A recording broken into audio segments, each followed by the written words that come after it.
जय श्री कृष्णा, राधे राधे। भगतजनों, श्री कृष्ण दीवानी चैनल में आपका हार्दिक स्वागत है। आज मैं आपको पद्म पुराण की 14वें अध्याय की कथा सुनाने जा रही हूँ। जो भी मनुष्य आषाढ़ मास में पद्म पुराण की कथा को सुनते हैं उन्हें भगवान विष्णु मनोवांछित फल प्रदान करते हैं। भगतजनों, सच्ची निष्ठा और पूर्ण विश्वास के साथ इन कथाओं को सुनिए। यदि आपने इस चैनल श्री कृष्ण दीवानी को अभी तक सब्सक्राइब नहीं किया है तो जरूर करें।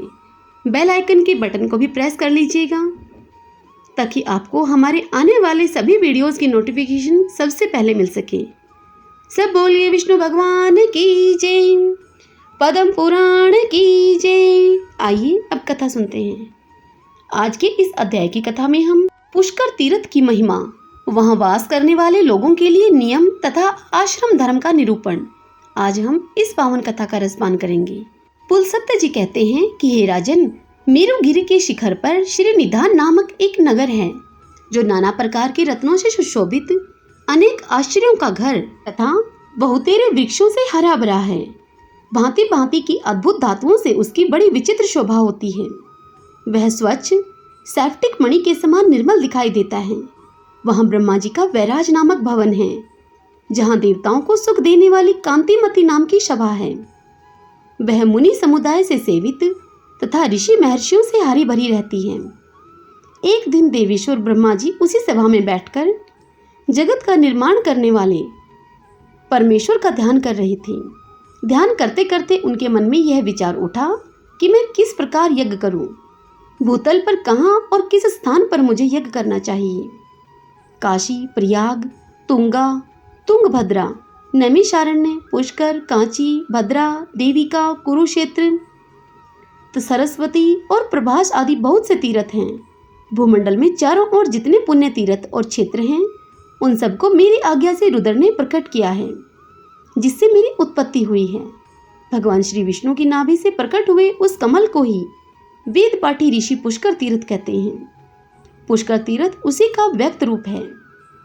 इस प्रकार विचार करते करते प्रजापति ब्रह्मा के मन में यह बात आई कि अब मैं पृथ्वी पर चलूं। यह सोचकर वे अपनी उत्पत्ति के प्राचीन स्थान पर आए और वहां के उत्तम वन में प्रविष्ट हुए, जो कि नाना प्रकार के वृक्षों और लताओं से व्याप्त एवं भांति भांति के फूलों से सुशोभित था। वहां पहुंचकर उन्होंने क्षेत्र की स्थापना की, जिसका यथार्थ रूप से वर्णन करता हूँ। चंद्र नदी के उत्तर प्राची सरस्वती तक और नंदन नामक स्थान से पूर्व क्रम में या कल्प नामक स्थान तक जितनी भूमि है वह सब पुष्कर तीर्थ के नाम से प्रसिद्ध है। इसमें लोककर्ता ब्रह्मा जी ने यज्ञ करने के निमित्त वेदी बनाई। ब्रह्मा जी ने यहाँ 3 पुष्करों की कल्पना की। प्रथम ज्येष्ठ पुष्कर तीर्थ समझना चाहिए, जो तीनों लोगों को पवित्र करने वाला और विख्यात भी है। उस तीर्थ के साक्षात देवता ब्रह्मा जी हैं। दूसरा मध्यम पुष्कर है, जिसके देवता विष्णु हैं, और तीसरा कनिष्ठ पुष्कर है, जिसके देवता भगवान रुद्र हैं। यह पुष्कर नामक वन आदि प्रधान एवं गुहा क्षेत्र हैं। वेद में भी इसका वर्णन आता है। इस तीर्थ में भगवान ब्रह्मा सदा निवास करते हैं। उन्होंने भूमंडल के इस भाग पर बड़ा अनुग्रह किया है। पृथ्वी पर विचरने वाले संपूर्ण जीवों पर कृपा करने के लिए ब्रह्मा जी ने इस तीर्थ को प्रकट किया है। यहाँ की यज्ञ वेदी को उन्होंने स्वर्ण और हीरे से मढ़ा दिया था। नाना प्रकार के रत्नों से सुसज्जित करके उसके फर्श को सभी प्रकार से सुशोभित एवं विचित्र बना दिया। तत्पश्चात लोक पितामह भगवान ब्रह्मा जी वहां आनंद पूर्वक रहने लगे। साथ ही भगवान श्री विष्णु, रुद्र, 8 वसु, दोनों अश्विनी कुमार, मरुदगण तथा स्वर्गवासी देवता भी देवराज इंद्र के साथ वहां आकर विहार करने लगे। यह तीर्थ संपूर्ण लोकों पर अनुग्रह करने वाला है। मैंने इसकी यथार्थ महिमा का तुमसे वर्णन किया है। जो ब्राह्मण अग्निहोत्र परायण होकर संहिता के कर्म से विधि पूर्वक मंत्रों का उच्चारण करते हुए इस तीर्थ में वेदों का पाठ करते हैं, वे सब लोग ब्रह्मा जी के कृपा पात्र होकर उन्हीं के समीप निवास करते हैं। यह सब सुनकर भीष्म जी ने पूछा कि हे भगवान, तीर्थ निवासी मनुष्यों को पुष्कर वन में किस विधि से रहना चाहिए? क्या केवल पुरुषों को ही वहां निवास करना चाहिए या स्त्रियों को भी, अथवा सभी वर्णों एवं आश्रमों के लोग वहां निवास कर सकते हैं? तब पुलसत्य जी बोले, हे राजन, सभी वर्णों एवं आश्रमों के पुरुषों और स्त्रियों को भी उस तीर्थ में निवास करना चाहिए। सबको अपने अपने धर्म और आचरण का पालन करते हुए दंभ और मोह का परित्याग करके रहना उचित है। सभी मन और वाणी और कर्म से ब्रह्मा जी के भगत एवं जितेंद्रिय हों। कोई किसी के प्रति दोष दृष्टि न करे। सब मनुष्य संपूर्ण प्राणियों के हितैषी हों। किसी के भी हृदय में खोटा भाव नहीं रहना चाहिए। तब भीष्म जी ने पूछा, हे ब्राह्मण, क्या करने से मनुष्य इस लोक में ब्रह्मा जी का भगत कहलाता है? मनुष्यों में कैसे लोग ब्रह्मा भगत माने गए हैं, यह मुझे बताइए। तब पुलस्त्य जी बोले कि हे राजन, भक्ति 3 प्रकार की कही गई है, मानस, वाचिक और कायिक। इसके सिवा भक्ति के 3 भेद और हैं, लौकिक, वैदिक तथा आध्यात्मिक। ध्यान धारणा पूर्वक बुद्धि के द्वारा वेदार्थ का जो विचार किया जाता है उसे मानस भक्ति कहते हैं। यह ब्रह्मा जी की प्रसन्नता को बढ़ाने वाली है। मंत्र जप, वेद पाठ और आरण्य के जपों से होने वाली भक्ति वाचिक कहलाती है। मन और इंद्रियों को रोकने वाले व्रत, उपवास, नियम, क्रच, शांतपन तथा चंद्रायण आदि भिन्न भिन्न व्रतों से, ब्रह्मकर्च नामक उपवास से एवं अन्यान्य शुभ नियमों के अनुष्ठान से जो भगवान की आराधना की जाती है उसको कायिक भक्ति कहते हैं। यह द्विजतियों को त्रिविध भक्ति बताई गई। गाय के घी, दूध और दही, रत्न, दीप, कुश, जल, चंदन, माला, विविध धातुओं एवं पदार्थ, काले अगर की सुगंध से युक्त एवं घी और गुगल से बने हुए धूप, आभूषण, सुवर्ण और रत्न आदि से निर्मित विचित्र विचित्र हार, नृत्य, वाद, संगीत, सब प्रकार के जंगली फल मूलों के उपहार तथा भक्ष्य भोज्य आदि नैवेद्य अर्पण करके मनुष्य ब्रह्मा जी के उद्देश्य से जो पूजा करते हैं वह लौकिक भक्ति मानी गई है। ऋग्वेद, यजुर्वेद और सामवेद के मंत्रों का जप और संहिताओं का अध्यापन आदि कर्म यदि ब्रह्मा जी के उद्देश्य से किए जाते हैं तो वह वैदिक भक्ति कहलाती है। वेद मंत्रों के उच्चारण पूर्वक हविष्य की आहुति देकर जो क्रिया संपन्न की जाती है वह भी वैदिक भक्ति मानी गई है। अमावस्या आदि पूर्णिमा को जो अग्निहोत्र किया जाता है, यज्ञों में जो उत्तम दक्षिणा दी जाती है तथा देवताओं को जो पुरोडाश और चरु अर्पण किए जाते हैं वे सब वैदिक भक्ति के अंतर्गत हैं। इष्टि, धृति, यज्ञ संबंधी सोमपान तथा अग्नि, पृथ्वी, वायु, आकाश, चंद्रमा, मेघ और सूर्य के उद्देश्य से किए हुए जितने भी कर्म हैं उन सब के देवता ब्रह्मा जी ही हैं। हे राजन, ब्रह्मा जी की आध्यात्मिक भक्ति 2 प्रकार की मानी गई है, एक सांख्यज और दूसरी योगज। इन दोनों का भेद सुनो। प्रधान मूल प्रकृति आदि प्रकृत तत्व संख्या में 24 हैं। वे सब के सब जड़ एवं भोग्य हैं। उनका भोक्ता पुरुष 25वां तत्व है, वह चेतन है। इस प्रकार संख्या पूर्वक प्रकृति और पुरुष के तत्व को ठीक ठीक जानना सांख्यज भक्ति है। इसे सत्पुरुषों ने सांख्य शास्त्र के अनुसार आध्यात्मिक भक्ति माना है। अब ब्रह्मा जी की योगिज भक्ति का वर्णन सुनो तुम। प्रतिदिन प्राणायाम पूर्वक ध्यान लगाओ, इंद्रियों का संयम करो और समस्त इंद्रियों को विषयों की ओर खींचकर हृदय में धारण करके प्रजानाथ ब्रह्मा जी का इस प्रकार ध्यान करें। हृदय के भीतर कमल है, उसकी कर्णिका पर ब्रह्मा जी विराजमान हैं। वे रक्त वस्त्र धारण किए हुए हैं, उनके नेत्र सुंदर हैं, सब और उनके मुख प्रकाशित हो रहे हैं। ब्रह्मसूत्र अर्थात यज्ञोपवीत कमर के ऊपर तक लटका हुआ है। उनके शरीर का वर्ण लाल है, 4 भुजाएं शोभा पा रही हैं तथा हाथों में वारद और अभय की मुद्राएं हैं। इस प्रकार के ध्यान की स्थिरता योगजन्य मानस सिद्धि है। यही ब्रह्मा जी के प्रति होने वाली पराभक्ति मानी गई है। जो भगवान ब्रह्मा जी में ऐसी भक्ति रखता है वह ब्रह्मा भक्त कहलाता है। हे राजन, अब पुष्कर क्षेत्र में निवास करने वाले पुरुषों के पालन करने योग्य आचरण का तुम वर्णन सुनो। पूर्व काल में जब विष्णु आदि देवताओं का वहां समागम हुआ था, उस समय सबकी उपस्थिति में ब्रह्मा जी ने स्वयं ही क्षेत्र निवासियों के कर्तव्य को विस्तार के साथ बतलाया था। पुष्कर क्षेत्र में निवास करने वालों को उचित है कि वे ममता और अहंकार को पास में न आने दें, आसक्ति और संग्रह की वर्तिका का परित्याग करें। बंधु बांधुओं के प्रति भी उनके मन में आसक्ति नहीं रहनी चाहिए। वे पत्थर, ढेले और स्वर्ण को एक समान समझें। प्रतिदिन नाना प्रकार के शुभ कर्म करते हुए संपूर्ण प्राणियों को अभय दान दें। नित्य प्राणायाम और परमेश्वर का ध्यान करें। जप के द्वारा अपने अंतःकरण को शुद्ध बनाएं। यति धर्म के कर्तव्यों का पालन करें। सांख्य योग की विधि को जाने तथा संपूर्ण संशयों का उच्छेद करके ब्रह्मा का बोध प्राप्त करें। क्षेत्र निवासी ब्राह्मण इसी नियम में रहकर वहां यज्ञ करते हैं। अब पुष्कर वन में मृत्यु को प्राप्त होने वाले लोगों को जो फल मिलता है उसे सुनो। वे लोग अक्षय ब्रह्मा सायुज्य को प्राप्त होते हैं, जो दूसरों के लिए सर्वथा दुर्लभ है। उन्हें उस पद की प्राप्ति होती है। वहां जाने पर पुनः मृत्यु प्रदान करने वाला जन्म नहीं ग्रहण करना पड़ता। वे पुनरावृत्ति के पद का परित्याग करके ब्रह्मा संबंधनी पराविद्या में स्थित हो जाते हैं। भीष्म जी ने कहा, हे ब्राह्मण, पुष्कर तीर्थ में निवास करने वाली स्त्रियां, मलेच्छ, शूद्र, पशु पक्षी, मृग, गूंगे, जड़, अंधे तथा बहरे प्राणी जो तपस्या और नियमों से दूर हैं, किस गति को प्राप्त होते हैं, यह बताने की आप कृपा करें।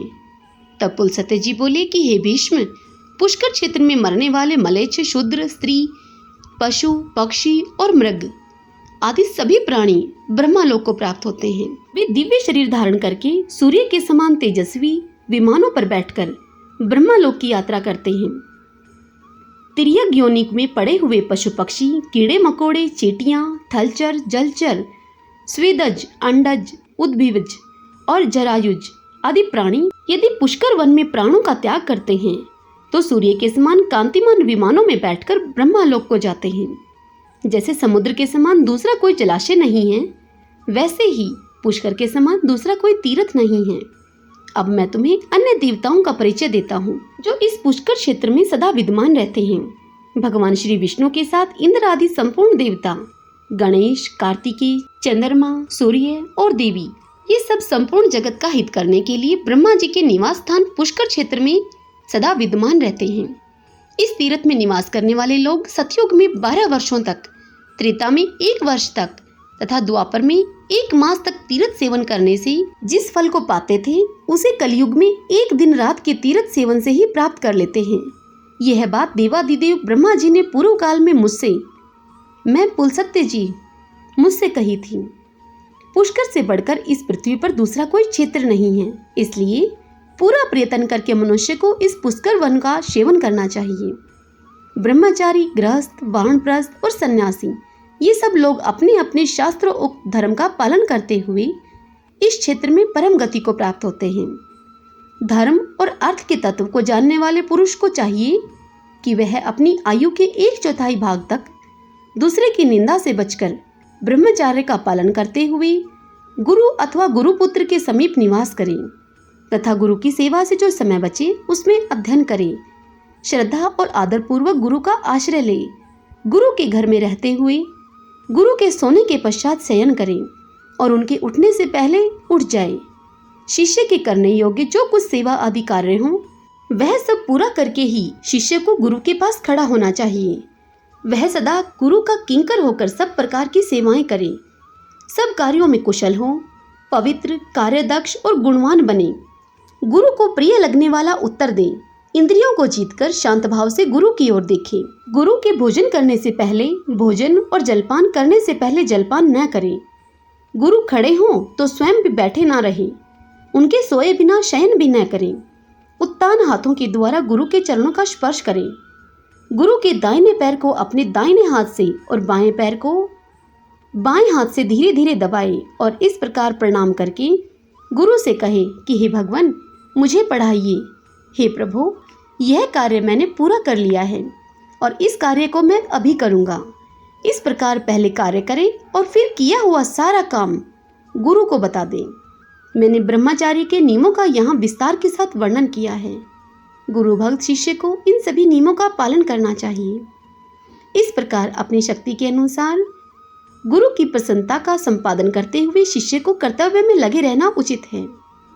वह 1, 2, 3 या 4 वेदों को अर्थ सहित गुरुमुख से अध्ययन करे, भिक्षा के अन्न से जीविका चलाए और धरती पर शयन करे, वेदोक्त व्रतों का पालन करता रहे और गुरु दक्षिणा देकर विधि पूर्वक अपना समावर्तन संस्कार करे। फिर धर्म पूर्वक प्राप्त हुई स्त्री के साथ ग्रहपत्य आदि अग्नियों की स्थापना करके प्रतिदिन हवन आदि के द्वारा उनका पूजन करें। आयु का प्रथम भाग ब्रह्मचार्य आश्रम में बिताने के पश्चात दूसरा भाग गृहस्थ आश्रम में रहकर व्यतीत करें।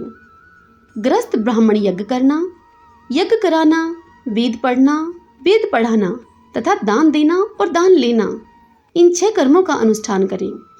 उससे भिन्न वानप्रस्थी विप्र केवल यजन, अध्ययन और दान, इन 3 कर्मों का ही अनुष्ठान करे। और चतुर्थ आश्रम में रहने वाला ब्रह्मनिष्ठ सन्यासी जप, यज्ञ और अध्ययन, इन 2 ही कर्मों से संबंध रखे। गृहस्थ के व्रत से बढ़कर दूसरा कोई महान तीर्थ नहीं बताया गया है। गृहस्थ पुरुष कभी केवल अपने खाने के लिए भोजन न बनाए, देवता और अतिथियों के उद्देश्य से ही रसोई करे, पशुओं की हिंसा न करे, दिन में कभी नींद न ले, रात के पहले और पिछले भाग में भी न सोए, दिन और रात्रि की संधि में सूर्योदय और सूर्यास्त के समय भोजन न करें, झूठ न बोले। गृहस्थ के घर में कभी ऐसा नहीं होना चाहिए कि कोई ब्राह्मण अतिथि आकर भूखा रह जाए और उसका यथावत सत्कार न हो। अतिथि को भोजन कराने से देवता और पितृ संतुष्ट होते हैं। अतः गृहस्थ पुरुष सदा ही अतिथियों का सत्कार करे। जो वेद विद्या और व्रत में निष्णात, श्रोत्रिय, वेदों के पारगामी, अपने कर्म से जीविका चलाने वाले, जितेंद्रिय, क्रियावान और तपस्वी हैं, उन्हीं श्रेष्ठ पुरुषों के सत्कार के लिए हव्य और कव्य का विधान किया गया है। जो नश्वर पदार्थों के प्रति आसक्त हैं, अपने कर्म से भ्रष्ट हो गया है, अग्निहोत्र छोड़ चुका है, गुरु की झूठी निंदा करता है और असत्य भाषण में आग्रह रखता है, वह देवताओं और पितरों को अर्पण करने योग्य अन्न को पाने का अधिकारी नहीं है। गृहस्थी की संपत्ति में सभी प्राणियों का भाग होता है। जो भोजन नहीं बनाते उन्हें भी गृहस्थ पुरुष अन्न दे। वह प्रतिदिन विघष और अमृत भोजन करे। यज्ञ से देवताओं और पितर आदि को अर्पण करने से बचा हुआ अन्न भविष्य के समान एवं अमृत माना गया है तथा जो कुटुंब के सभी मनुष्यों के भोजन कर लेने के पश्चात उनसे बचा हुआ अन्न ग्रहण करता है उसे विघषाशी अर्थात विघष अन्न भोजन करने वाला कहा गया है। गृहस्थ पुरुष को केवल अपनी ही स्त्री से अनुराग रखना चाहिए। वह मन को अपने वश में रखे, किसी के गुणों में दोष न देखे और अपनी संपूर्ण इंद्रियों को काबू में रखे।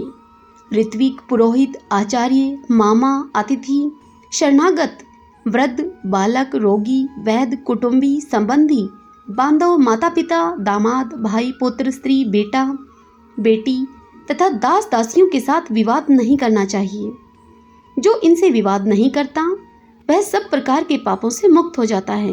जो अनुकूल बर्ताव के द्वारा इन्हें अपने वश में कर लेता है वह संपूर्ण लोकों पर विजय पा जाता है, इसमें तनिक भी संदेह नहीं है।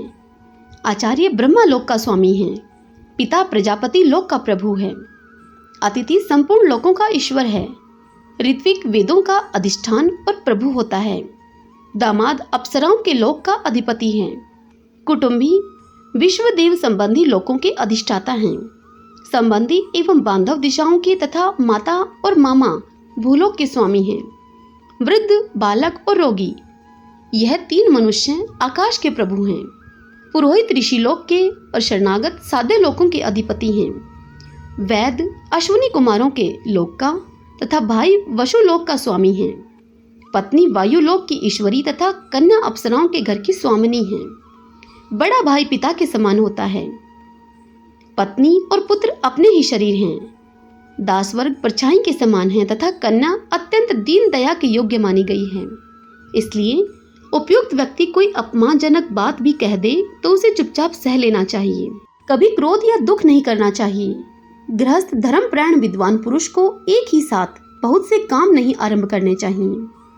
धर्मज्ञ को उचित है कि वह किसी एक ही काम में लगकर उसे पूरा करे।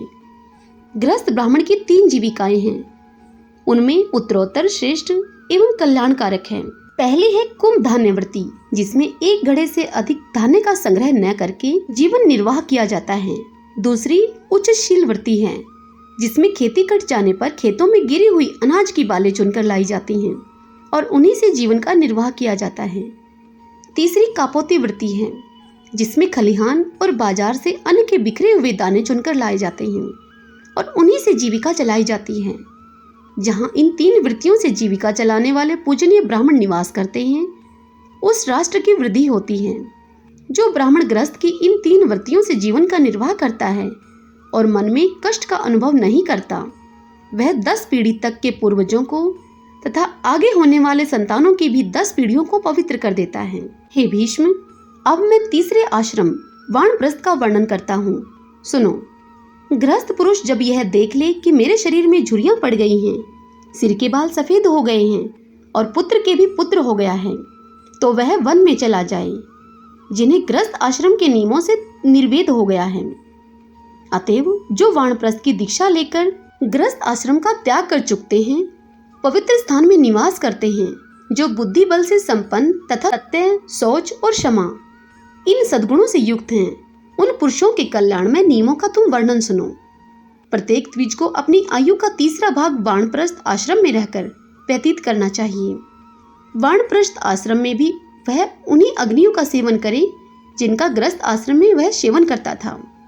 देवताओं का पूजन करे, नियम पूर्वक रहे, नियमित भोजन करे, भगवान श्री विष्णु में भक्ति रखे तथा यज्ञ के संपूर्ण अंगों का पालन करते हुए प्रतिदिन अग्निहोत्र का अनुष्ठान करे। धान और जौ वही ग्रहण करे जो बिना जोती हुई जमीन में अपने आप पैदा हुआ हो। इसके सिवा निवार अर्थात तीना और विघष अन्न को भी वह पा सकता है। उसे अग्नि में देवताओं के निमित्त हविष्य भी अर्पण करना चाहिए। वानप्रस्थी लोग वर्षा के समय खुले मैदान में आकाश के नीचे बैठते हैं, हेमंत ऋतु में जल का आश्रय लेते हैं और ग्रीष्म में पंचाग्नि सेवन रूप तपस्या करते हैं। उनमें से कोई तो धरती पर लौटते हैं, कोई पंजों के बल खड़े रहते हैं और कोई एक स्थान पर एक आसन से बैठे रह जाते हैं। कोई दांतों से ही उखल का काम लेते हैं, दूसरे किसी साधन के द्वारा फोड़ी हुई वस्तु ग्रहण नहीं करते। कोई पत्थर से कूटकर खाते हैं, कोई जौ के आटे को पानी में उबालकर उसी को शुक्ल पक्ष या कृष्ण पक्ष में एक बार पी लेते हैं। कुछ लोग ऐसे होते हैं जो समय समय पर अपने आप प्राप्त हुई वस्तु को ही भक्षण करते हैं। कोई मूल, कोई फल और कोई फूल खाकर ही नियमित जीवन व्यतीत करते हैं। इस प्रकार वे न्यायपूर्वक वैखानसों अर्थात वानप्रस्थियों के नियमों का दृढ़तापूर्वक पालन करते हैं। वे मनुष्य पुरुष अभी बताए हुए तथा अन्य नाना प्रकार के नियमों की दीक्षा लेते हैं। चौथा आश्रम संन्यास है। वह उपनिषदों के द्वारा प्रतिपादित धर्म है। गृहस्थ और वानप्रस्थ आश्रम प्राय साधारण मिलते जुलते माने गए हैं, किंतु संन्यास इससे भिन्न विलक्षण होता है। हे तात, प्राचीन युग में सर्वार्थदर्शी ब्राह्मणों ने संन्यास धर्म का आश्रय लिया था। अगस्त्य, सप्तऋषि, मधुचछंदा, गवेषण, सांकृति, सुदीव, भांडी, यवप्रोत, कृतश्रम, अहोवीर्य, काम्य, स्थाणु, मेधातिथि, बुद्ध, मनोवाक, शिनीवाक, शून्यपाल और अकृतश्रम ये धर्म तत्व के यथार्थ ज्ञाता थे। इन्हें धर्म के स्वरूप का साक्षात्कार हो गया था।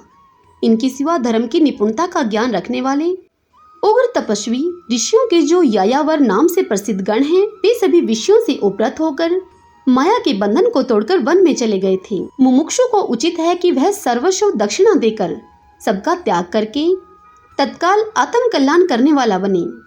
आत्मा का ही यजन करे, विषयों से उपरत होकर आत्मा में ही रमण करे तथा आत्मा पर ही निर्भर करे।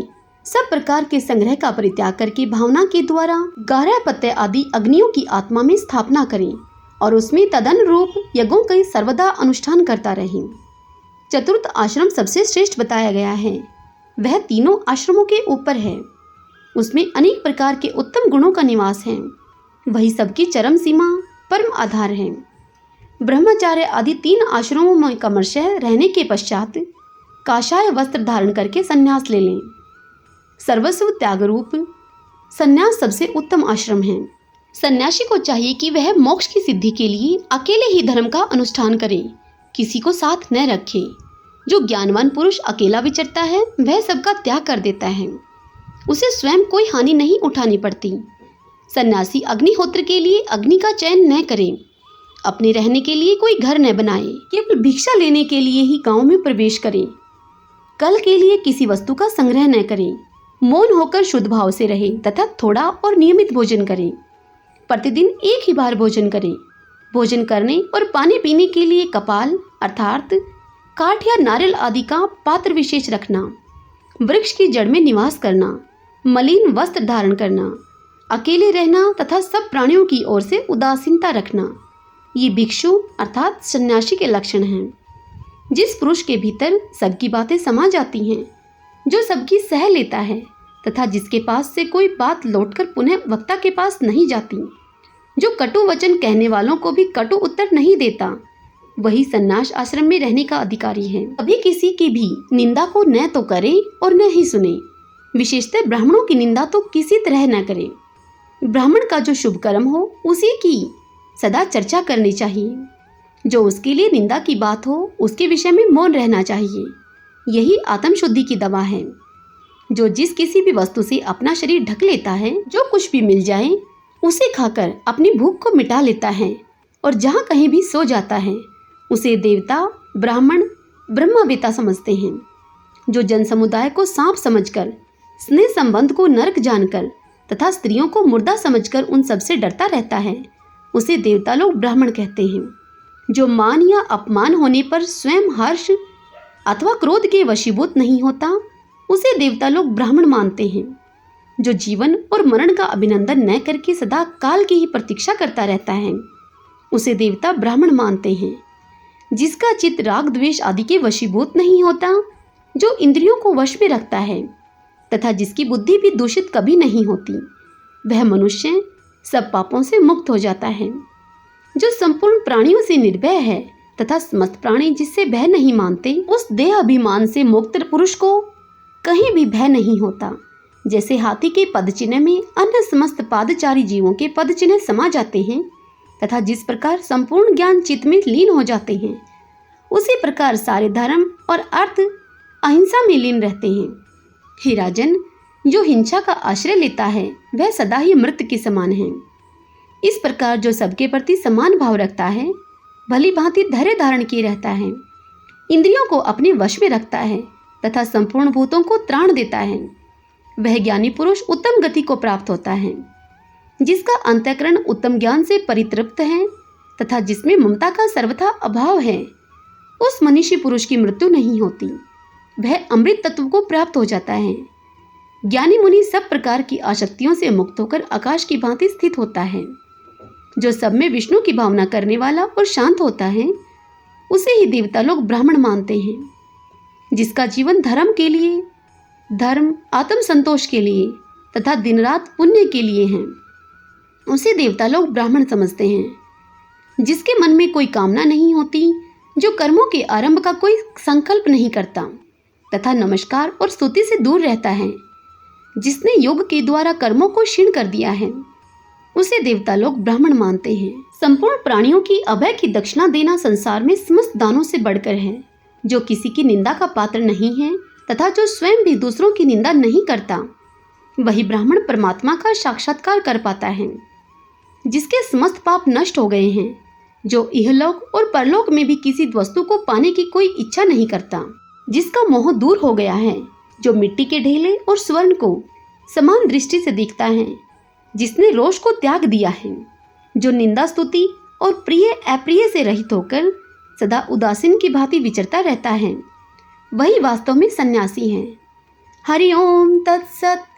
भगतजनों, पद्म पुराण के इस अध्याय की यह कथा यहीं संपूर्ण होती है। इससे आगे की कथा हम कल अगले अध्याय में सुनेंगे। कल के अध्याय में हम पुष्कर क्षेत्र में ब्रह्मा जी का यज्ञ और देवी सरस्वती का प्रकाट्य, कल हम इस पावन कथा का रसपान करेंगे। कथा पसंद आई हो तो वीडियो को लाइक कीजिए और अपनों के साथ शेयर कीजिए। जय श्री कृष्णा, राधे राधे। सब बोलिए विष्णु भगवान की जय, पद्म पुराण की जय।